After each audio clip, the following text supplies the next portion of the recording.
네, 우리 수요 신앙 강좌 1기 4강입니다. 네 번째 시간에 잘 오셨습니다. 오늘은 묵상에 대한 것을 하는데요. 지난주에 저희가 한 5분 정도 늦게 시작하는 바람에 혹시 여러분들이 오늘 늦게 오실까 제가 좀 걱정을 하면서 10분 전에 내려와 있었는데 그때는 별로 안 계셨던 것 같은데 그 10분 사이에 굉장히 많이 오셔서 꽉 채워주셔서 너무나 감사드립니다. 오늘은 시간 맞춰서 바로 시작을 하도록 하겠습니다.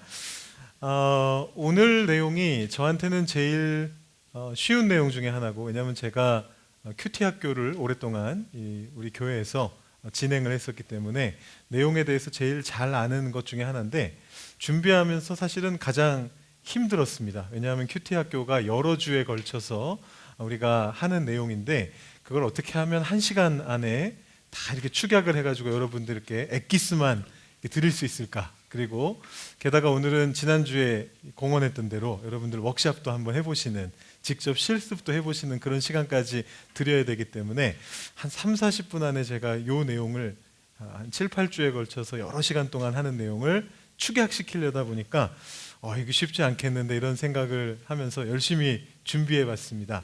사실 이 1시간을 통해서 여러분들이 만약에 그동안 묵상을 거의 잘 안 해보셨다면 이 1시간만 가지고 내가 묵상을 할 수 있게 됐다 이렇게 말하기는 좀 어려울 수 있습니다. 그렇지만 그럼에도 불구하고 이미 묵상을 해오셨던 분들께 다시 한번 이 묵상을 어떻게 하는지 좀 알려드리고, 또 묵상을 혹시 많이 안 해보신 분들이 계시다면 오늘 맛보기로 이렇게 하는 것이구나 한번 생각해 보실 수 있도록 제가 한번 준비를 해봤으니까 여러분 귀를 기울여 주시고 재미있게 들어주시고 함께 참여해 주시면 감사하겠습니다. 성경에서 놀라운 것을 발견하려면, 이렇게 제가 질문으로 시작했습니다. 지난주에는 성경을 어떻게 읽을까요? 이렇게 시작했는데 이번에는 놀라운 것을 발견하려면, 우리가 지금 순서대로 진행하고 있거든요. 지난주에는 통독, 말씀을 쭉 읽어가는 것이었고, 오늘은 묵상을 하는 것이고, 그 다음에 다음 주에는 성경 공부에 대해서 점점 더 깊이 들어가는 그런 방향으로 가고 있는데, 기본적으로 성경에서 놀라운 것을 발견하려면 내 눈을 열어야 됩니다. 거기 성경 본문 제가 시편 말씀을 적어놨는데 거기 괄호에 뭐가 들어가면 좋을까요? 주의 율법에서 정확하게 맞추셨고요. 무엇을 보게 하소서? 놀라운 것을 정확하게 맞추셨네요. 어떻게 하셨죠? 여기 힌트가 이렇게 적혀 있었네요. 성경에서 놀라운 것을 발견하려면 내 눈을 열어서 주의 율법에서 놀라운 것을 보게 하소서.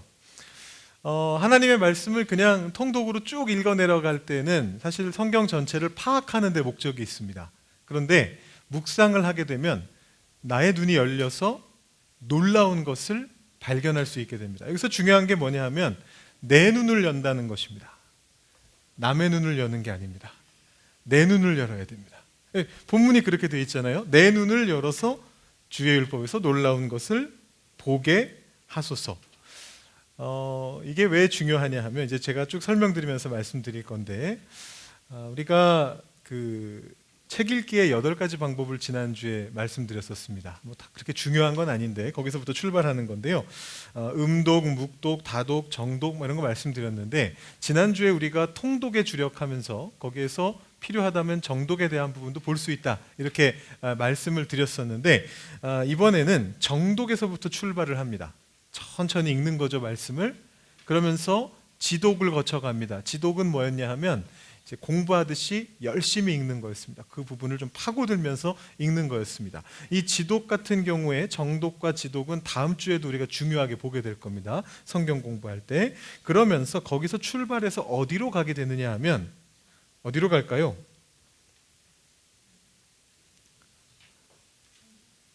바로 개인적인 묵상으로 가야 되는 것입니다. 제가 지난주에 정독에 대해서 말씀드리면서 음미하는 미식하고 마찬가지다 이렇게 말씀드렸습니다. 저희가 이번에 말씀 읽는 것을 우리 음식에다가 비유하고 있는데, 정독은 그 중에서 음미하는 미식과 같다라고 말씀드렸는데, 미식을 할 때 맛집 탐방 이런 거를 할 때에는 개인적인 것이 굉장히 중요합니다. 여러분 맛집 탐방할 때 남의 입맛에 맞춰서 가지는 않으시잖아요.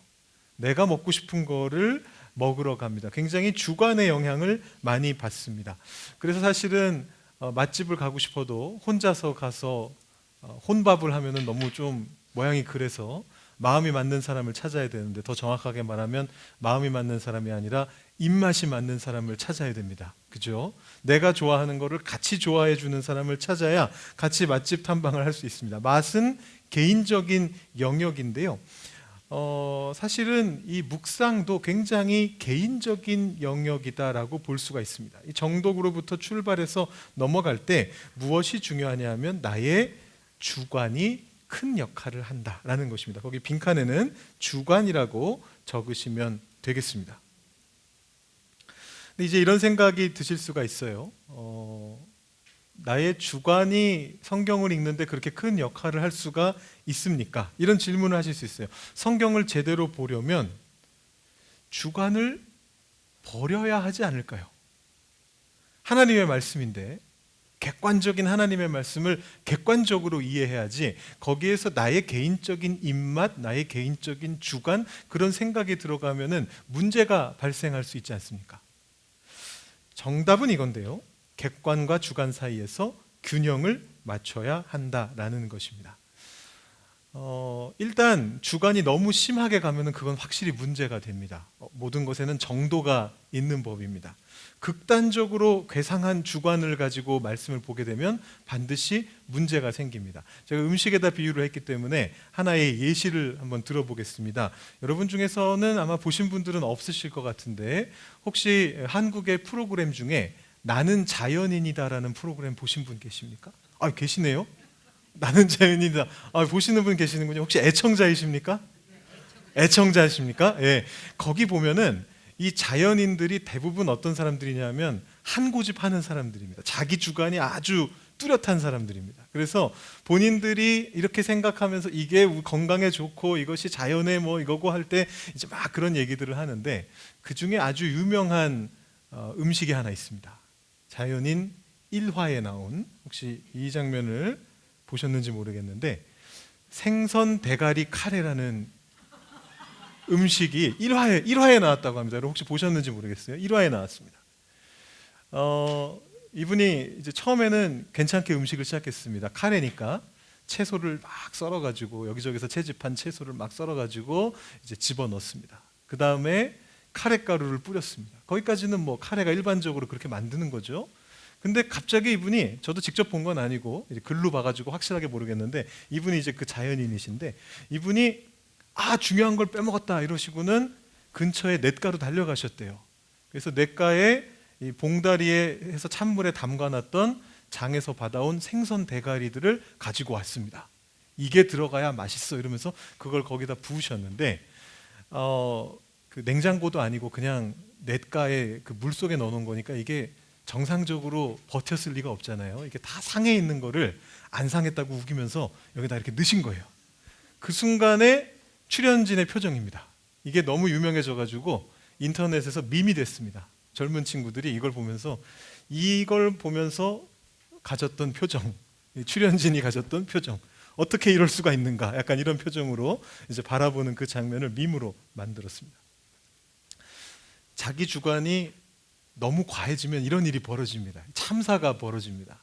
하나님 말씀을 묵상할 때도 자기 주관이 너무 강해지면 참사가 벌어집니다. 성경 말씀에서 말도 안 되는 거를 끄집어내다가 적용하게 될 수가 있습니다. 그런데 방금 말씀드린 것처럼 주관이 필요는 합니다. 없어서는 안 됩니다. 균형을 맞춰야 됩니다. 왜 주관이 필요하냐 하면요, 성경의 말씀이 누구의 얘기가 되면 안 될까요? 되지 않는 것입니다. 남의 얘기가 되지 않아야 되기 때문입니다. 말씀이 남의 얘기가 되면 안 돼요. 그러니까 주관이 왜 필요하냐 하면 그 말씀이 내 얘기가 될 수 있어야 됩니다. 묵상이라고 하는 것은 하나님의 말씀이 내 이야기가 되는 과정이다, 이렇게 정의해 볼 수가 있습니다.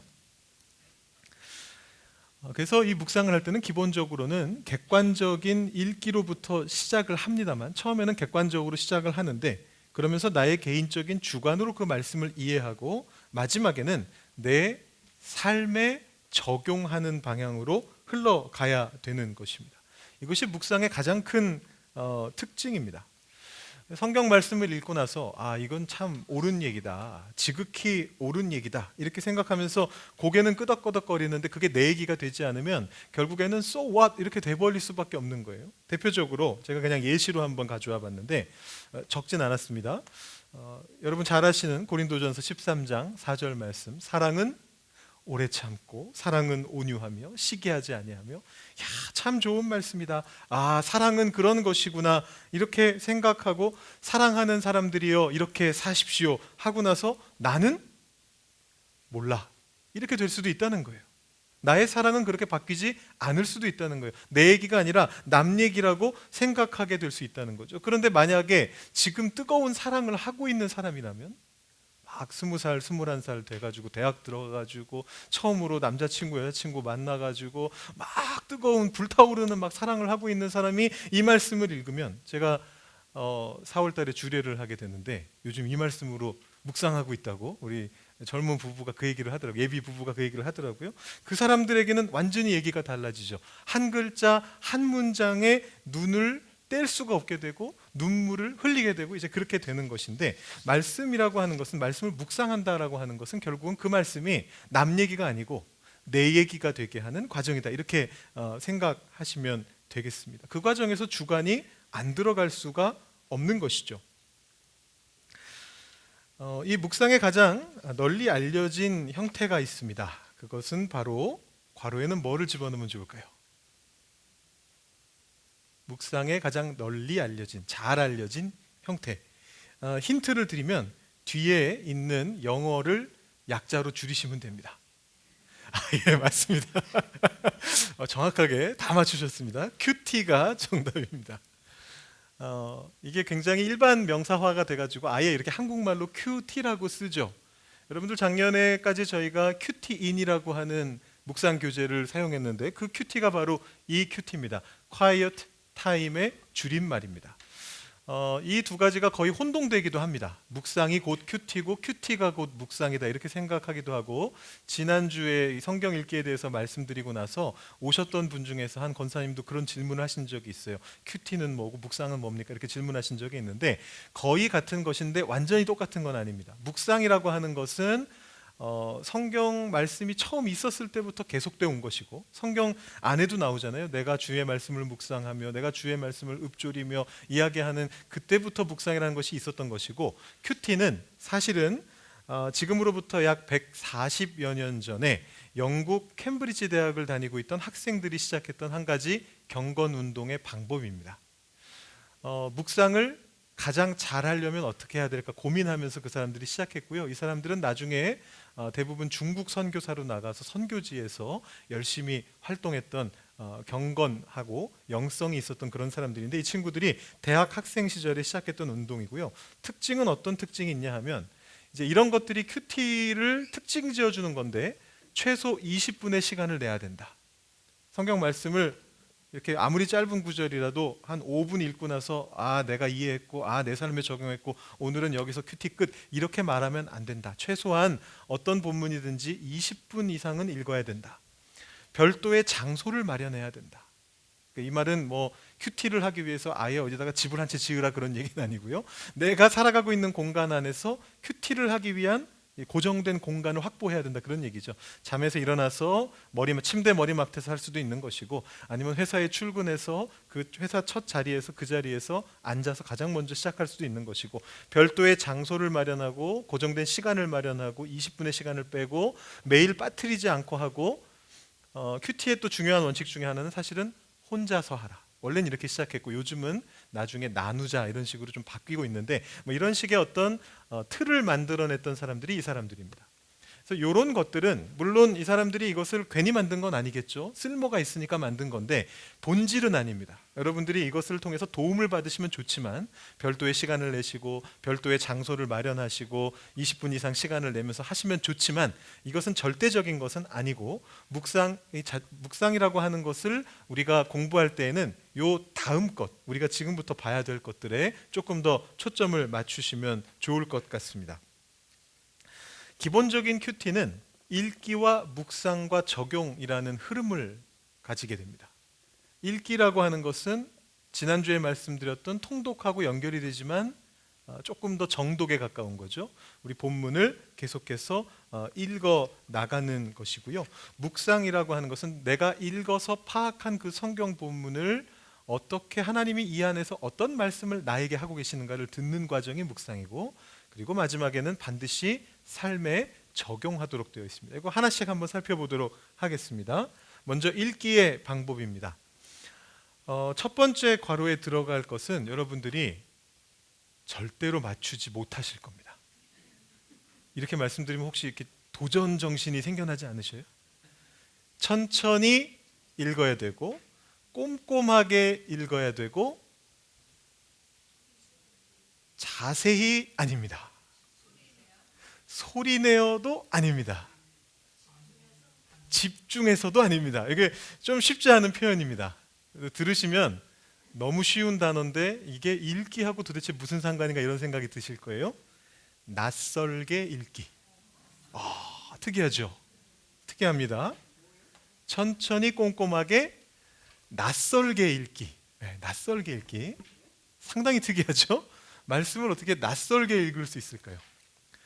앞에 있는 천천히 읽고 꼼꼼하게 읽고 하는 것은 당연히 이 내용을 잘 받아들일 수 있는 방법이고요. 낯설게 읽기라고 하는 것은 무엇이냐면 우리가 성경을 읽을 때, 특히 묵상을 하게 될 때 고정관념, 내가 가지고 있는 선입견 때문에 영향을 받을 수가 있습니다. 이 말씀은 이렇게만 읽어야 되라고 내가 생각하게 될 수가 있어요. 왜냐하면 여러분들께서 계속해서 교회에서 그런 이야기들 들어오셨고, 특히 유명한 구절일수록 이 말씀은 설교자분들이, 목사님들이 다 하나같이 이렇게 설교해, 이거는 이 방향이 옳은 방향이야 라는 생각을 가지시게 되면 거기에 매이시게 됩니다. 그러면 묵상을 하셔도 그 생각밖에 안 드세요. 매주 똑같은 그 말씀을 올해 읽고 내년에 읽고 후년에 읽는데 나의 삶은 조금씩 바뀌어가는데 거기에 대한 적용은 똑같아질 수밖에 없습니다. 그래서 이 묵상을 할 때 성경 읽기에 아주 중요한 원칙 중에 하나가 뭐냐면 마치 처음 보는 본문인 것처럼 읽는 겁니다. 그게 낯설게 읽는 겁니다. 이 내용을 내가 또 새롭게 읽어보는 겁니다. 오늘 읽으면서 내가 예전에 생각했던 거는 잠시 접어놓고 오늘은 내가 하나님께서 이 말씀을 통해서 나에게 무슨 말씀을 하실 건가를 궁금해하면서 읽는 것이 낯설게 읽는 겁니다. 묵상에서 아주 중요한 읽기의 방법 중에 하나입니다. 좀 더 구체적인 방법론으로 대부분의 이 큐티를 지도하시는 분들이 추천하는 방법이 4번에서 5번 정도 읽는 것입니다. 그래서 본문이 길면 안 됩니다. 제가 지난주에 그런 말씀 여러분들께 드렸는데 통독을 하시면서 절대 무리하시면 안 된다고, 욕심내시면 안 된다는 말씀 드렸습니다. 그래서 혹시라도 올해 통독을 처음 시작하시는 분들은 통독하고 큐티를 같이 하시기가 버거우실 수 있고, 만약에 그렇다면 둘 중에 하나에만 더 초점을 맞추셔야 됩니다. 이렇게 말씀을 드렸는데, 통독은 저희가 지금 하루에 4장 정도씩 읽지 않습니까? 그 4장을 4, 5번 정도 천천히 꼼꼼하게 낯설게 읽으려면 얼마의 시간이 걸릴까요? 읽기에만 30분 이상, 거의 1시간 이렇게 걸리실 수도 있어요. 그죠? 그러니까 통독은 통독의 방법으로 읽으시는 것이고, 묵상은 묵상의 방법으로 읽으셔야 되는데, 묵상의 본문은 그래서 너무 길면 안 됩니다. 짧으면 한 3, 4구절, 4, 5구절에서, 길어도 한 10절, 10절에서 한 20절 정도, 그 이상 넘어가기 시작하면 이렇게 천천히 꼼꼼하게 읽어낼 수가 없습니다. 그래서 여러분들 이 묵상을 하실 때는 한 4번에서 5번 정도, 사실 저희가 큐티 학교 할 때는 각각 읽을 때마다 뭐에 집중해야 되나 이런 것들도 말씀을 드리는데, 그렇게까지 오늘은 복잡하게는 말씀을 안 드리고요. 그냥 간단하게 말씀드리면, 처음에는 당연히 전체 내용을 파악하면서 읽어야겠죠. 지금 무슨 얘기인가, 일단 그거부터 보시는 거고, 그 다음에 읽으실 때는 앞뒤에 있는 문맥 같은 걸 살펴보시면서 이게 어떤 흐름 속에서 나온 건가, 이제 이런 걸 보시는 거고, 그 다음에 한 번씩 더 읽어가실 때마다, 읽으실 때마다 생겨나는 어떤 질문 같은 거를 옆에다 기록하면서 3번째 읽을 때 또 다른 질문이 생기고, 4번째 읽을 때 또 다른 질문이 생기고, 그걸 반복적으로 하시면서 말씀 속에서 질문들을 찾아내시는 것입니다. 그 다음에 그것들을 정리하면서 그래서 최종적으로 이 본문이 무엇을 얘기하는가, 이걸 이해해내고 해석해내는 이제 그런 과정을 통해서 읽기를 먼저 하시게 됩니다. 아까 큐티 같은 경우 20분 정도가 최소 시간이라고 말씀드렸는데, 이 시간 읽기 하는데 적어도 5분에서 10분 정도가 아마 걸릴 겁니다. 아무리 짧은 본문이라 해도 계속해서 읽어내야 되기 때문에 그렇게 되고요. 그 다음에 이제 본격적으로 묵상이라는 것을 하게 되는데, 이 묵상의 방법은 가장 기초적인 것은 이 두 가지입니다. 무엇 중심의 묵상을 해야 되는가를 먼저 여러분들께 말씀드려야 되는데, 첫 번째 괄호에는 혹시 뭐가 들어갈 것 같으세요? 힌트는 뒤에 바울이 했던 말입니다. 다메섹 도상에서 예수님을 만나고서 주님 누구십니까? 라고 물어봤습니다. 주님이 어떤 존재인가를 중심으로 놓고 묵상하는 거거든요. 그래서 이 괄호에는 하나님이라고 넣으시면 됩니다. 하나님 중심의 묵상이다. 그 다음에 두 번째는 사도행전 22장 10절, 역시 다메섹 도상에서 나는 내가 핍박하는 예수라 이렇게 말씀하시니까 바울이 묻습니다. 주님, 제가 무엇을 해야 됩니까? 나의 삶의 변화에 대해서 묻는데, 그래서 여기 괄호에는 교훈이라고 적으시면 되겠습니다. 교훈 중심의 묵상.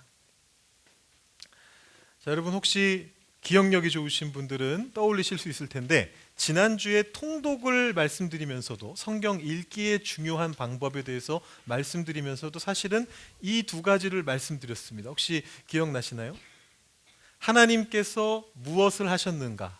역사서 장르를 읽으실 때 이 안에서 하나님이 어떤 역사하심을 보여주셨는가를 보셔야 된다고 말씀드렸고, 그 다음에 그 외에 다른 우리 체험과 관련된 것들을 보실 때에는 내 삶 속에서 어떻게 체험되는가, 이런 것들을 중심으로 보셔야 된다고 말씀드렸는데, 묵상도 결국은 그 두 가지입니다. 안에서, 성경 안에서 하나님이 어떤 존재로 등장하고 계시고 어떤 일을 하셨는가를 그 말씀 속에서 찾아내는 겁니다. 이 본문 안에서 하나님이 뭘 하셨지? 하나님이 어떤 행동을 하셨지? 어떤 성품을 보여주고 계시지? 이런 것들을 찾는 것이고, 그 다음에 그것을 알고 나면 그 하나님이 내 삶 속에서 역사하시면 나는 어떻게 바뀌게 될까? 교훈 중심이죠. 나는 무엇을 해야 하는가? 어떻게 변화해야 되는가? 이제 이런 방식으로 두 가지 묵상을 하게 되는데, 좀 더 구체적인 것은 다음 장으로 넘어가 보시면요, 묵상의 구체적인 방법 제가 한번 알려드려 보겠습니다. 자, 첫 번째는 첫 번째 괄호에 뭐가 들어가면 좋을까요?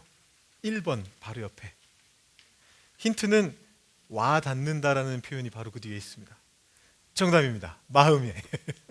장관사님께서 맞춰주셨습니다. 마음에 가장 와닿는 단어나 문장 표현을 집중적으로 묵상할 수 있다, 이런 건데요.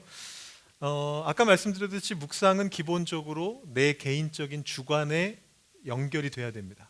내 마음에 가장 와닿는 단어를 찾는 겁니다. 단어를 찾거나 문장을 찾거나 표현을 찾습니다. 그래서 거기 제가 A, B, C, D 네 가지로 적어놨는데, 중요하다고 생각하는 말씀, 마음에 가장 와닿은 말씀, 깨달은 말씀, 읽다가 평소에도 읽던 말씀인데 오늘따라 이런 건가? 라는 생각이 확 드실 수가 있어요. 이런 게 이제 깨달은 말씀. 조금 차이가 있죠. 마음에 와닿는 것은 느낌적인 것일 가능성이 높고요.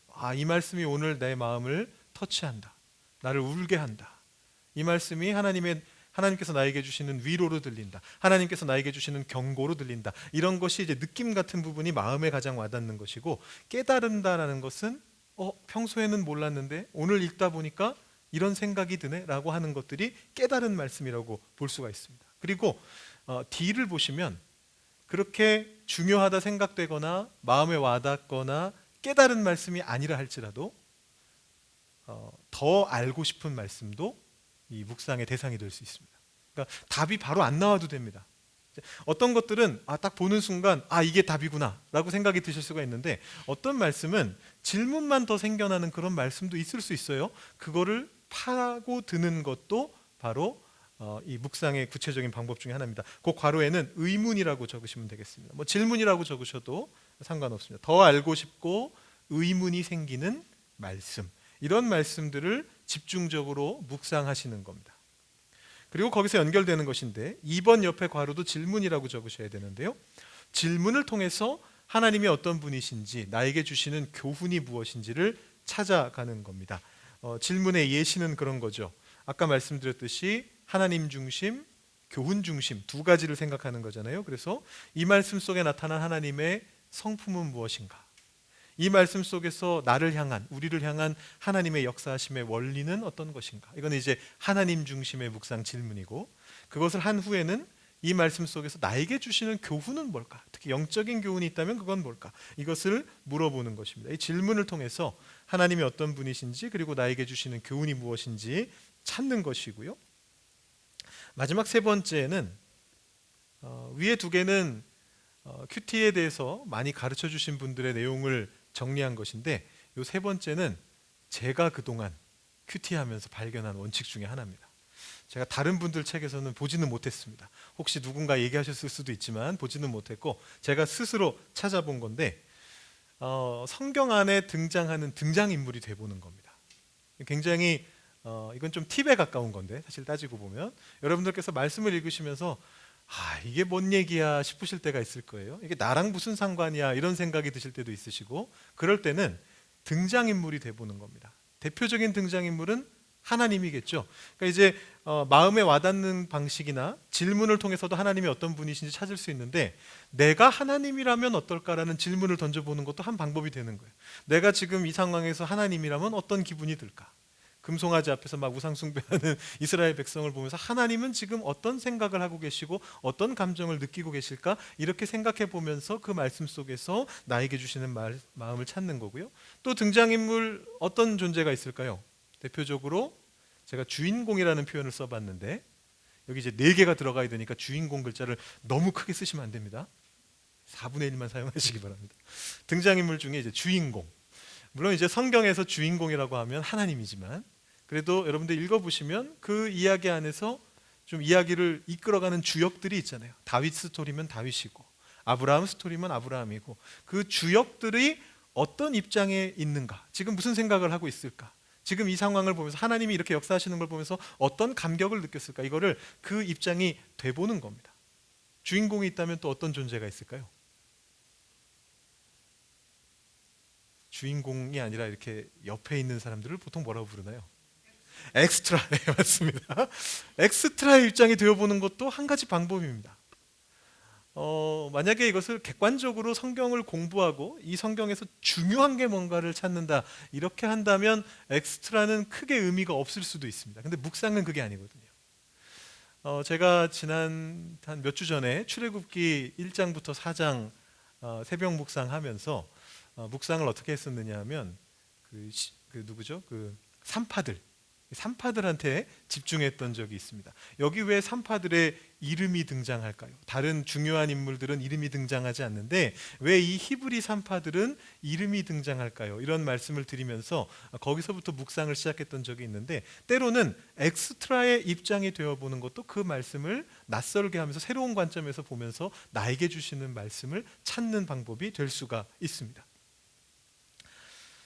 주인공과 엑스트라가 있고요. 그 다음에 두 세트는 연결되는 건데, 주인공이나 엑스트라는 역사서 같이 뭔가 등장인물이 막 나올 때 보는 거고요. 예를 들어 서신서 같은 경우에는 등장인물이 없잖아요.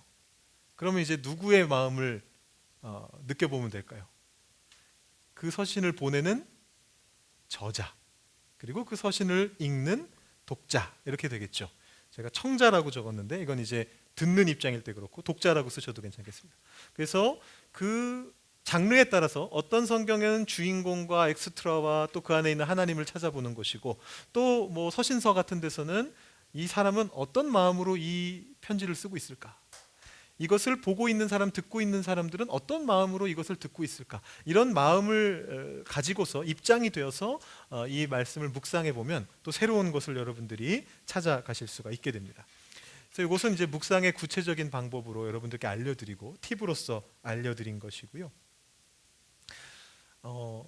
시작하면서 말씀드렸습니다만, 여러분 이게 생각보다 밀도 있는 내용입니다. 원래는 이거 하나 할 때마다 여러분들께 실습해보고 이렇게 한번 해보시죠, 저렇게 한번 해보시죠, 이렇게 하는 건데, 오늘은 압축해서 알려드리고 맨 마지막에 한 번만 저희가 실습을 해볼 거거든요. 지금 혹시 이게 뭔 소리지 싶으시더라도 이 중에서 이해되시는 것만 딱 표시해 놓으셔도 괜찮습니다. 이걸 전체를 다 완벽하게 이해하지 않으셔도 돼요. 이 중에서 나는 요게 평소에도 내가 성경 읽을 때 요거는 해봤던 것 같은데 혹시 이런 생각이 드시면 별표 쳐두시면 됩니다. 이따가 여러분들이 한번 해보실 때 그 방법으로 한번 읽어보시면 될 것 같습니다. 묵상이고요. 여기까지가 지금 크게 세 가지라고 했는데 읽기가 있고 묵상이 있고 마지막 하나는 적용입니다. 말씀을 읽어서 이해를 했고 그 말씀을 묵상해서 그 말씀 속에서 하나님이 나에게 무슨 음성을 들려주려고 하시는가가 느껴졌다면 이제 그것을 구체적으로 삶에다가 적용해야 됩니다. 그런데 주의사항이 있습니다. 내가 발견한 하나님을 곧바로 교훈으로 연결시키는 것은 안 됩니다. 대표적으로 어떤 상황을 말씀드리는 거냐 하면요, 어떤 말씀을 읽었는데 이런 걸 찾으실 수가 있어요. 하나님께서 이런 죄를 범하지 말라고 하셨어. 그럼 이제 읽었잖아요. 묵상을 간단하게 했습니다. 그래, 이 죄는 나쁜 죄야. 이런 식으로 간단하게 묵상을 했습니다. 그리고 적용합니다. 그럼 이 죄를 범하지 말아야지. 나쁜 묵상이라고 할 수는 없습니다만 뭐가 많이 생략됐습니다. 묵상의 엑기스는 조금 빠진 겁니다. 왜냐하면 하나님께서 이 죄를 범하지 말라고 하셨을 때 그 죄가 왜 문제가 되는지, 그 죄를 왜 하나님께서 굳이 거론하셨는지 이런 것들에 대해서 질문을 던져보실 수 있어야 돼요. 예를 들면 왜 그랬을까? 왜 하나님이 이 상황에서 이것을 하지 말라고 하셨을까? 그거를 이해하고 넘어가야, 묵상하고 넘어가야 그 다음에 내가 무엇을 해야 될지도 더 정확하게 찾아낼 수가 있거든요. 그래서 곧바로 교훈으로 넘어가는 것이 아니고 하나님은 이런 분이셔, 그러니까 나는 이래야지 하고 곧바로 넘어가고 적용하고 끝내는 것이 아니고 그 중간 과정을 밟아야 됩니다. 그 중간 과정이 뭐냐 하면 하나님께 반응하면서 하나님과의 교제로 들어가는 것입니다. 괄호에는 교제라고 적으시면 되겠습니다. 하나님께 반응하면서 하나님과의 교제로 들어가는 것이 우선입니다.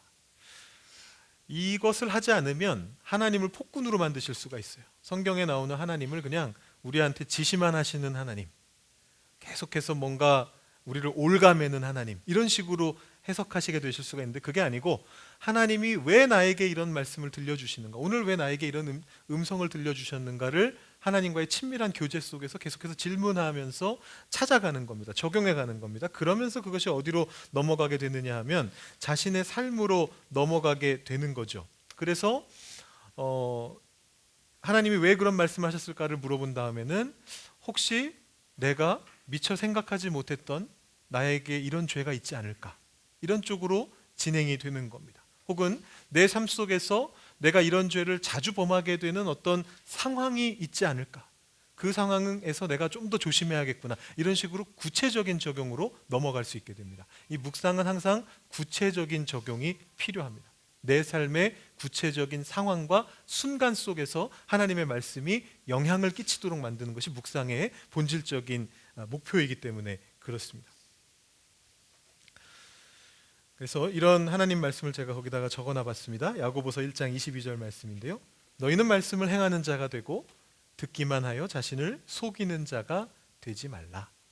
하나님의 말씀을 읽고 묵상한 후에는 반드시 적용해야 됩니다. 우리의 삶 속으로 구체적으로 적용해야 됩니다. 그냥 하나님이 이런 죄 짓지 말라고 하셨으니까, 질투하지 말라 하셨으니까 질투하지 말아야지, 거기서 끝나는 것이 아니고 내가 질투하게 되는 상황을 찾고 어떤 때 내가 이 말씀을 더 자주 범하게 되는지 찾아보고, 그러면 그런 순간에 어떤 식으로 내가 거기에서 하나님께 반응할 수 있을까를 생각하면서 이제 묵상하고 적용해 나가는 것이 바로 이 묵상의 기본적인 방법이다라고 말씀드릴 수가 있겠습니다.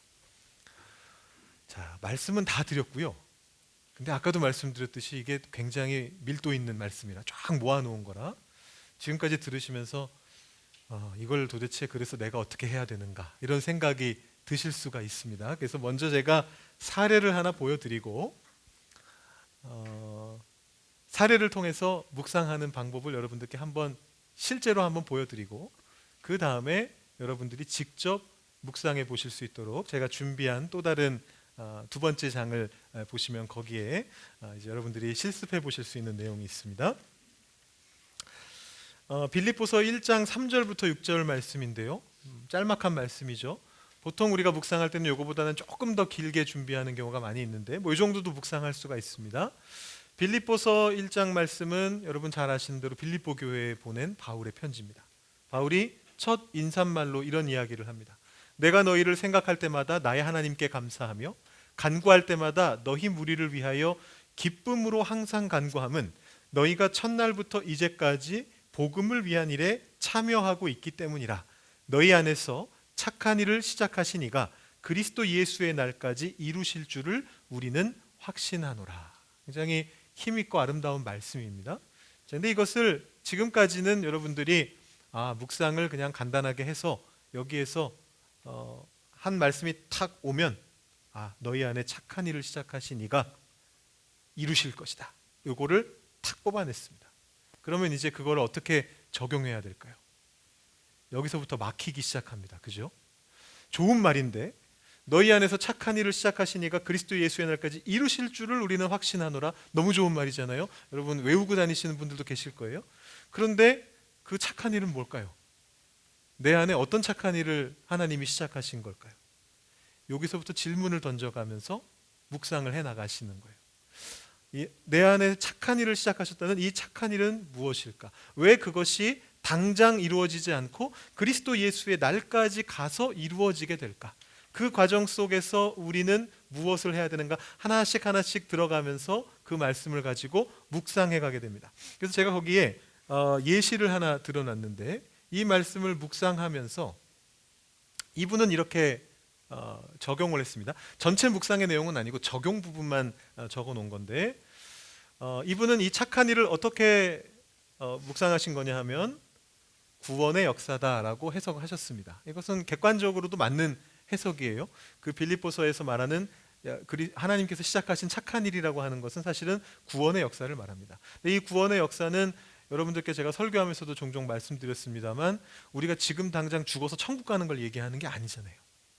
만약에 그게 맞다면 우리가 늘 말씀드리지만 지금 당장 다 죽어야 됩니다. 근데 그게 아니라 우리가 이 세상에서 살아가면서 그 구원의 역사를 이뤄가는 일을 하게 되는데 그것을 시작하셨다는 것을 감사하면서 찬양합니다. 감사와 찬양도 적용의 한 방법이 될 수가 있습니다. 그리고 나서 그 말씀을 그대로 고백합니다. 주님이 이루실 줄을 저도 확신합니다. 혹시 확신이 안 된다면 이렇게 기도할 수도 있습니다. 확신할 수 있도록 저에게 그 믿음을 주십시오. 이것도 적용의 한 부분이 될 수 있습니다. 그리고 나서 조금 더 구체적인 얘기가 나오는데 변화의 열매가 더디고 적어 보여도 낙심하거나 절망하지 않겠습니다. 라고 자신의 삶에다가 적용을 했습니다. 이것은 이제 제가 그 자료에서 찾아낸 내용인데 사실은 아주 구체적인 적용은 아닙니다. 이 적용은 여러분들이 다 같이 보실 수 있게 하기 위해서 조금 이렇게 두리뭉실하게 적혀 있습니다. 원래는 이 변화의 열매가 더디고 적어 보이는 상황이 뭔지까지 가야 돼요. 내 삶 속에서 내가 하나님 믿은 지 오래됐는데 내 구원의 역사 속에서 왜 변화의 열매가 더디지? 내가 뭐가 문제가 있지? 내가 어디가 부족하지? 여기까지 다 가야 돼요. 근데 그 부분은 좀 생략돼 있고 좀 두리뭉실하게 적혀 있는데 어쨌든 이런 식으로 적용을 하게 된 것입니다. 여러분 이걸 보시면서 나도 저렇게 할 수 있겠다라는 생각이 드시나요? 그렇게 말씀해 주셔야 제가 넘어갈 수 있는데요. 이렇게 활짝 웃어주시는 것으로 동의하셨다라고 제가 그렇게 믿고 한번 넘어가 보도록 하겠습니다. 워크샵인데요. 제가 이렇게 생긴 거를 하나 드렸을 겁니다. 뒤에 붙여서 드렸습니다. 두 개를 준비했습니다. 이 두 가지는 제가 옛날에 고등부 사역을 할 때 고등학생들한테 시켰던 것 중에 하나입니다. 그래서 여러분 보시다 보면 이게 조금 성경 본문이 개역개정판이 아니고 쉬운 성경으로 아마 돼 있을 겁니다. 아니면 세 번역으로 돼 있는데 그 개역개정하고 좀 다르다라는 걸 보실 수가 있을 텐데요. 방법은 똑같기 때문에 묵상의 방식은 똑같기 때문에 이 두 개 중에 여러분들이 한번 이렇게 눈으로 한번 훑어보시고 하나를 고르시기 바랍니다. 둘 다 하실 필요 없습니다.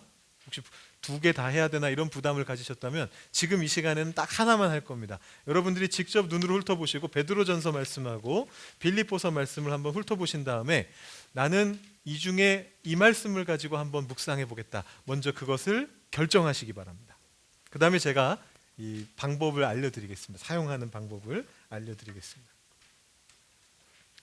먼저 한 번씩 읽어보세요. 빌립보서랑 베드로전서 말씀.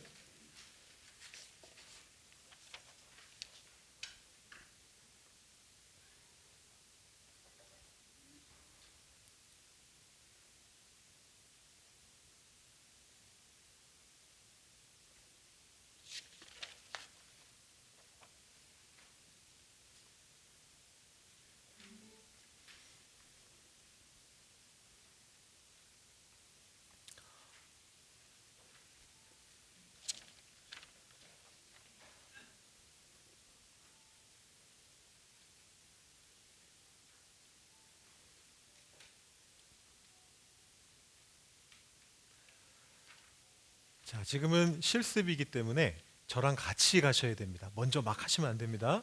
나는 묵상의 대가야 이러시면서 막 지금 막 가시면 안 되고요. 저하고 한 단계씩 한 단계씩 한번 밟아가면 좋을 것 같습니다. 자, 먼저 본문을 정하셨나요? 본문을 정하셨으면 이제 그 페이지를 내려놓으시고 딱 보시면 됩니다. 뒤는 보지 마세요. 다른 거는 보지 마세요. 정하신 것만 보십시오. 자, 우리 아까 전에 배우셨던 거 한번 기억을 떠올려 볼까요? 뭐부터 시작하셔야 됩니까? 읽기로부터 시작합니다. 읽기를 할 때 중요한 건 천천히 읽는 것이었고 꼼꼼하게 읽는 것이었고 낯설게 읽는 것이었습니다. 여러분 혹시 익숙한 본문이 있으시더라도 좀 새롭게 읽어보시길 바라고요. 읽으실 때는 몇 가지 방법을 쓰실 수가 있는데 적어도 원래 네 번에서 5번 얘기를 했는데 지금은 저희가 시간이 그렇게 많지는 않으니까 한 3번 정도 천천히 꼼꼼하게 한번 읽어보시면 좋을 것 같고요. 읽으실 때 여러분들이 쓰실 수 있는 방법이 맨 위에 보시면 성경 본문 바로 위쪽에 밑줄 그어보기라고 적혀 있습니다. 밑줄 그어보기로 여러분들이 이렇게 읽으시다가 아 이게 중요해 보인다 아니면 이게 내 마음에 와닿는다 이런 생각이 드실 때 거기에다가 밑줄을 그어보시면 됩니다. 여러분이 첫 번째 읽으실 때는 밑줄을 한번 그어보시고 그 다음에 그렇게 읽으신 다음에 아 이런 내용들이 여기에서 핵심적인 단어구나. 옆에 보시면 핵심 단어 찾기라고 적혀 있습니다. 거기에서 다 중요한 단어들이지만 오늘 특별히 와닿았던 마음이나 혹은 이것이 정말 중요해 보인다라고 생각되는 부분에 동그라미를 치시면 됩니다. 아니면 본문에다가 직접 치셔도 괜찮습니다. 그리고 한 3번 정도 다 읽으신 다음에는 이 내용이 무엇인지 한번 요약해 보셔도 좋습니다. 옆에 빈칸에다가 요약해 보기에다가 요약을 해보셔도 좋습니다. 여기까지가 읽기입니다. 여러분 3번 읽으시면서 밑줄 그어보시고 중요한 단어 찾아보시고 요약해 보시고 한 5분에서 7분 정도 시간 드릴 테니까 그렇게 한번 해보시면 좋겠습니다.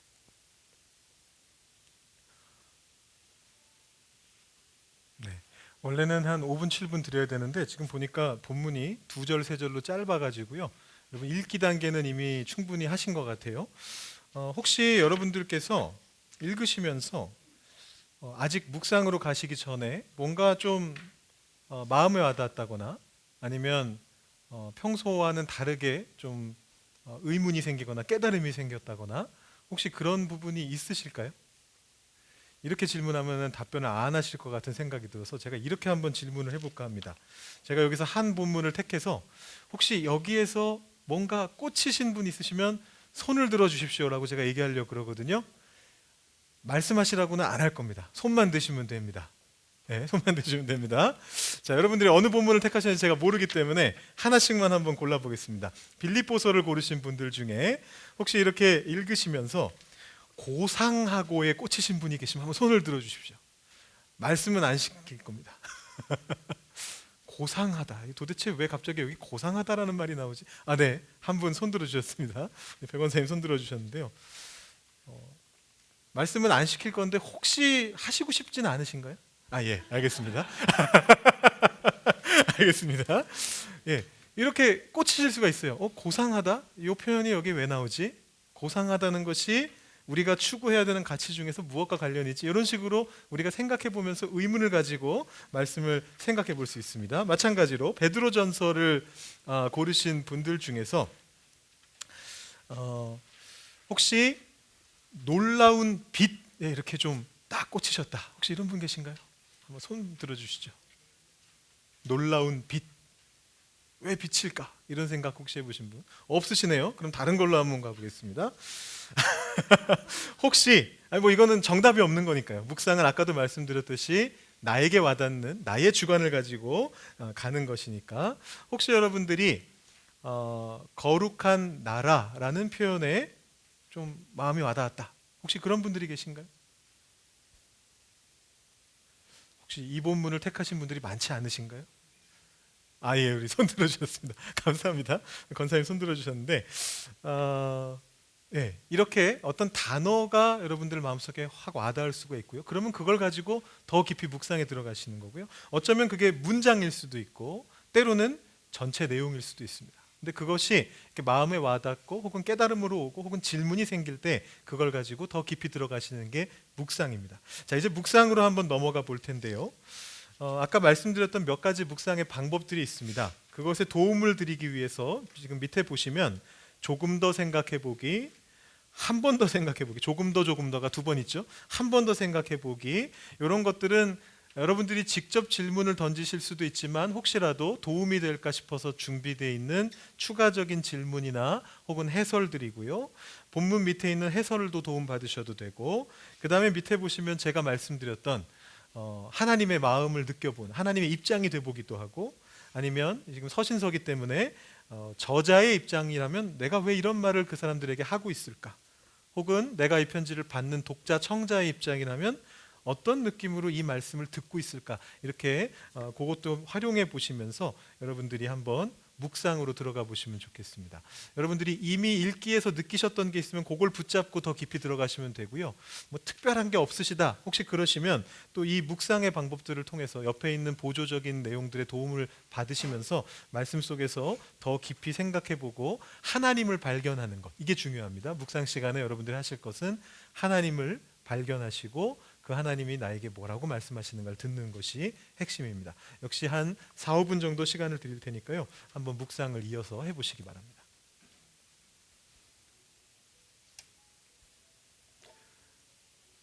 네, 한번 묵상해 보셨습니까?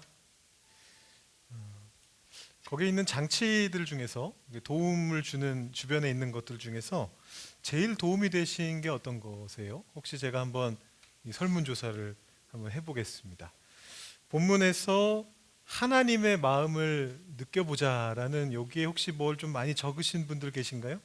도움 받으신 분들 계신가요? 아무것도 안 적으셨나요? 거기가 적는 칸이라고 생각 안 하신 건 아니시죠 혹시? 권사님 한 분 손들어 주셨고요. 네, 저자의 입장이 돼보는 것이 도움이 되신 분 계신가요? 거기다 좀 많이 적으신 분 계신가요? 내가 이 글을 어떤 마음으로 쓰고 있는가, 바울의 입장이 돼보신 분들 별로 없으신 것 같고, 이 편지를 받는 입장, 바울이 아니라 베드로일 수도 있죠. 이 편지를 받는 입장에서 이 편지를 들으면서 좀 은혜를 받으셨다, 마음에 와닿는 게 있으셨다, 그 마음이 되어보셨다. 네, 다 하시는 게 맞습니다. 근데 제가 말씀드리는 건 그 중에 혹시 오늘 해보시니까 여기 지금 요 본문에서 나는 어떤 게 가장 도움이 되었었나, 요거를 한번 여쭤본 건데요. 여러분들이 별로 손을 많이는 안 들어주셔가지고 아마 지금 대부분의 분들이 지금 장로인처럼 세 가지를 다 했다라고 이렇게 생각하셔서 손을 따로 안 들어주신 것 같은데, 지금 여러분들이 하셨던 것 중에서 가장 많이 글을 쓰신 것이 어쩌면 여러분들한테 가장 맞는 방식일 수도 있습니다. 물론 본문이 바뀌면 또 달라질 수도 있지만, 그래서 여러분들께서 필요에 따라서 이런 방법들을 이렇게 옆에 있지 않더라도 머릿속에 넣고 계시면 도움이 되시는 거예요. 제가 말씀드렸듯이 기본적인 것은 하나님 중심이고 교훈 중심이고, 그래서 본문 안에서 하나님이 어떤 분이신지를 찾아보고 그 하나님이 나의 삶 속에서 어떻게 역사하시는지를 찾는 건데, 그걸 위한 여러 가지 도움이 될 수 있는 것들을 제가 여러분들께 알려드린 것이고, 또 이런 식으로 여러분들께 적어서 보여드린 거거든요.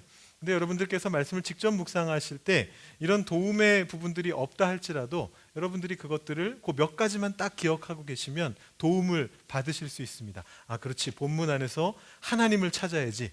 하나님이 어떤 일을 하셨는지 찾아봐야지. 하나님의 마음이 어떤 거였는지를 찾아봐야지. 이런 식으로 찾으시고 그 다음에 그것을 바로 적용하시는 게 아니라 하나님이 왜 이 음성을 오늘 나에게 들려주고 계실까? 내 삶에서 이것은 어떤 의미가 있을까? 그것을 생각하면서 하나님과 계속 교제해 가는 가운데에 삶 속으로 구체적으로 적용해 가시는 방법으로 이 묵상을 계속해서 시도해 보시면 반드시 여러분들 좋은 결과가 있으실 겁니다. 그래서 그런 부분들을 제가 여러분들과 앞으로 새벽 묵상 시간을 통해서 계속해서 좀 이끌어 가려고 하고요. 그러고 보니까 제가 아까 백원사님께는 말씀은 안 시킨다고 말씀드렸지만 혹시 하실 말씀이 있습니까? 이렇게 여쭤봤는데 제가 이권사님께는 그걸 안 여쭤봤던 것 같아요. 아까 손 드셨는데 혹시 거룩한 나라 왜 고르셨는지 말씀 이렇게 하시고 싶은 생각이 있으신가요? 없으신가요? 좋습니다. 그러면 우리 마무리하기 전에 방금 묵상하신 것에 대해서 다른 분들께 혹시 도움이 되실 수도 있으니까 본인이 하신 것을 나누실 수 있는 분이 있으면 한 분 정도 제가 한번 말씀을 좀 나누는 시간을 갖고 마무리를 하면 좋을 것 같습니다. 자원자가 있으시면 하겠습니다. 예, 권사님 감사합니다. 네. 예, 질문도 좋습니다. 네. 예, 예, 예. 네.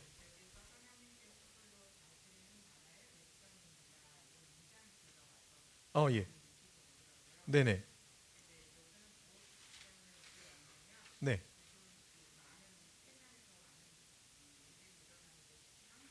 네. 네. 네.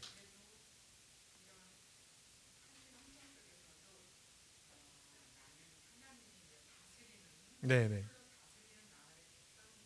네. 예, 예, 예. 예, 네, 네, 네. 네.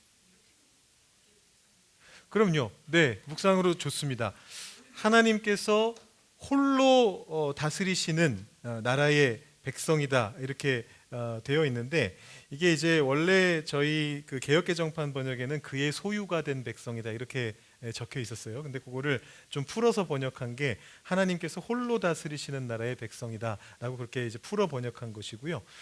근데 의미는 같죠. 하나님의 소유가 된 백성이라는 말이나 하나님이 홀로 다스리시는 나라의 백성이라는 말이나 우리 크리스찬들이 많이 하게 되는 실수 중에 하나가 하나님을 홀로 한 분 하나님으로 모시고 살면서도 자꾸만 이 곁눈질을 팔게 되는 것인데 우리가 어떤 일에 부딪히게 될 때마다 다른 도움을 자꾸 구하게 되고 뭐 그게 꼭 주술적인 것 좀 아니라고 할지라도 뭐 주변에 있는 사람의 도움을 구한다거나 뭐 이러면서 하나님을 자꾸만 놓치게 되는 경우들이 있는데 내가 그 하나님을 잘 붙잡을 수 있게 해주셔서 감사합니다. 이것도 충분히 훌륭한 적용이 될 수 있습니다. 아까 말씀드렸던 것처럼 감사하고 하나님 앞에 찬양하고 하는 것도 좋은 적용이 될 수 있고요.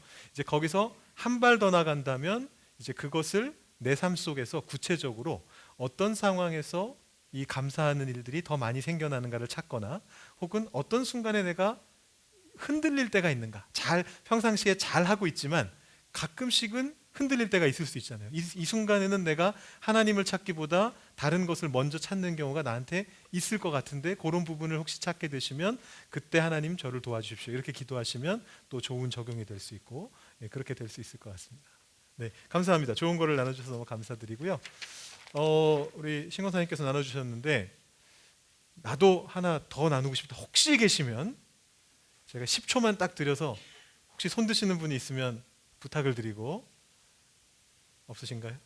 예, 장로님. 네. 예. 질문 좋습니다. 예, 질문해 주십시오.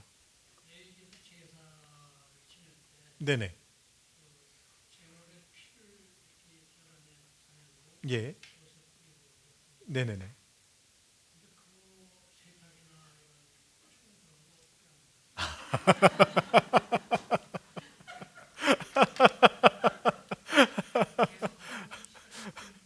네네네. 네네네네. 이런 질문은 정도는 제가 생각을 못 해보긴 했는데 제가 예전에 어디서 읽은 적은 있어요. 근데 그 제가 알기로는 당시의 상황에서는 그거를 뭐 세탁하거나 그러지 않았던 걸로 알고 있습니다. 특히 뭐옷 같은 건 세탁을 했을 텐데 그 제단 같은 곳에 피는 계속 발라서 그게 계속 덮여지도록 했던 걸로 저는 그렇게 어디서 봤던 것 같고요. 왜냐하면 이제 그 자체가 어떤 거룩함의 상징 같은 것이니까. 근데 뭐 정확한 거는 알 수가 없죠. 성경에 정확히 뭐라고 써 있지는 않으니까 정확한 건 알 수 없지만 아마 그렇게 했던 것 같습니다. 네, 감사합니다. 요거는 저희가 다음 주에 우리 성경 공부에 대한 부분 할 때 조금 더 한번 또 비슷한 방법으로 한번 살펴보도록 하겠습니다. 네, 감사합니다. 우리 장로님 나눠주셔서 감사하고요. 오늘 묵상에 대한 내용은 이렇게 한번 마무리를 해보고 저희들 1년 내내 저희가 통독 가고 또 묵상도 같이 할 거거든요. 그래서 여러분들 새벽 묵상 통해서 여러분들 계속해서 묵상하시는 삶 살아가실 수 있으면 좋겠습니다. 오늘 강의 여기서 마치도록 하겠습니다. 감사합니다.